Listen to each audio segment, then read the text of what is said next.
गोरी रोज तू सपनवा में आवेलू, हमार रतियों में मन बहकावेलू।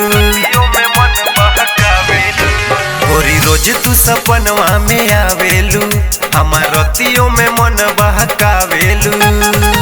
बॉडी के बनावट तोहर, बॉडी के बनावट तोहर धीरे धीरे नापे दो, जुबान धोके चापे दो, ढोड़िए पे चाटे दो, जुबान धोके चापे दो, ढोड़िए पे चाटे दो।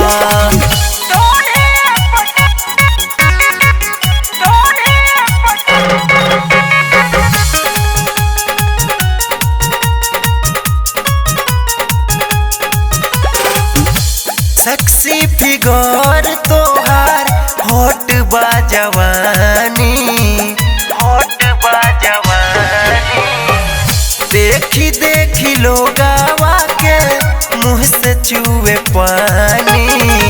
दूरे दूरे भागो नहीं, दूरे दूरे भागो नहीं, करे जवे से साटे दो, जुबान धोके चापे दो, ढोड़िए पे चापे दो, जुबान धोके चापे दो, ढोड़िए पे चापे दो।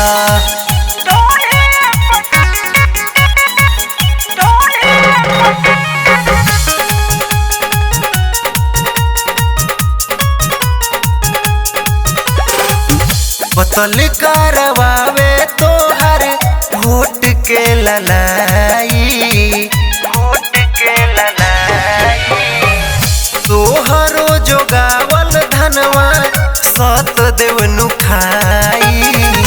टमाटर जस गाल तोहर, टमाटर जस गाल तोहर, बिकसवे के काटे दो, जुबान धोके चापे दो, ढोड़िए पे चाटे दो, जुबान धोके चापे दो।